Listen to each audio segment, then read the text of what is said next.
Hello, Malcolm here in my wife's greenhouse, just for a change. And what I'd like to ask you is for your thoughts on the text I'm preaching on this coming Sunday, the 26th of April 2020, for the Watford Church of Christ, and it's Psalm 122. What I'd like to do today is just read the psalm out to us all, and then ask you a couple of questions and see what you think about this wonderful psalm. So Psalm 122 says this: I rejoiced with those who said to me, let us go to the house of the Lord. Our feet are standing in your gates, Jerusalem.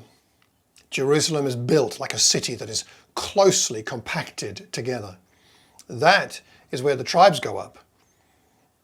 The tribes of the Lord, to praise the name of the Lord according to the statute given to Israel. There stand the thrones for judgment, the thrones of the house of David. Pray for the peace of Jerusalem. May those who love you be secure. May there be peace within your walls and security within your citadels.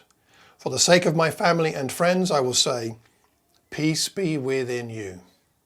For the sake of the house of the Lord our God, I will seek your prosperity. Lovely psalm. Wonderful thoughts. A psalm of David, a psalm amongst the psalms of ascent of pilgrims on their way to Jerusalem. Here are some questions, and I'd like to know your thoughts. So, first of all, I wonder what you think about the judgment. Verse 5, there stand the thrones for judgment. What kind of judgment is David thinking about here? The thrones of the house of David. So it's actually his house, and the thrones are connected with his house. So what's the connection? What's going on here between these thrones and the house of David, and why they're there? And why does he reference that they're there in Jerusalem? What's that got to do with the peace of Jerusalem? What's that got to do with having peace within the walls? What's that got to do with going to the house of the Lord to worship? Why bring judgment into the psalm? Just that verse 5 there, that's all. I'm interested to know what you think about that. And also verse 3 mystifies me a little bit. Jerusalem is built like a city that is closely compacted together. What's he thinking about there? Like crowded streets? If you've been to Jerusalem, as I have, and you've walked down those narrow streets, they are very congested. Is he thinking about that kind of compaction?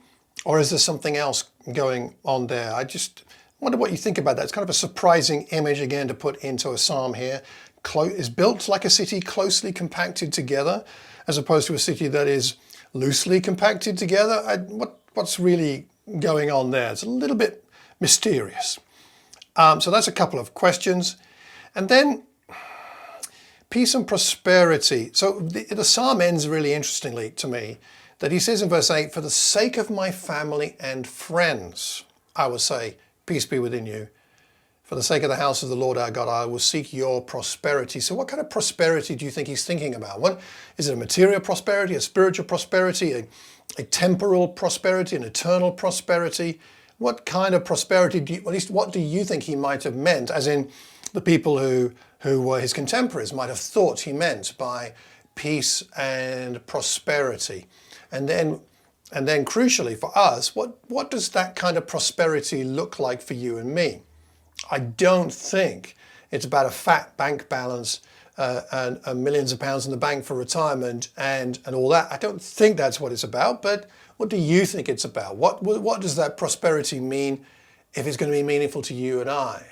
I'd love to know what you think about these things. Now, if you could get back to me by Friday morning latest, I've been doing some preparation. I've got an outline. I've got some ideas. I'm going to be refining it. Today is Tuesday. I'm going to be refining it on Wednesday and Thursday, and I'm going to finalize it on Friday.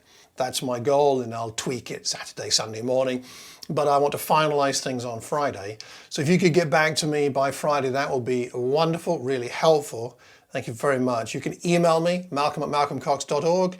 You could drop a note into wherever you get or see this recording, or via my website. Or those of you who know me well, you've probably got my phone number. You can contact me on Facebook. Let me know what you think about Psalm 122 and what those thoughts are. And if anything else comes to your mind, not just those questions, I'd be really, really interested. So thanks a lot. And I look forward to seeing you on Sunday. For the Watford Church of Christ, will be 10:30 in the morning, starting as usual.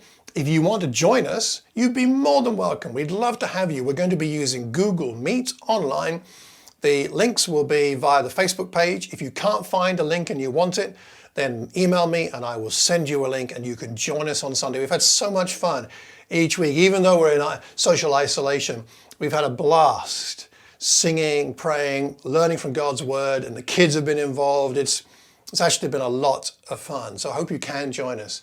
Look forward to that. So until then, take care and God bless.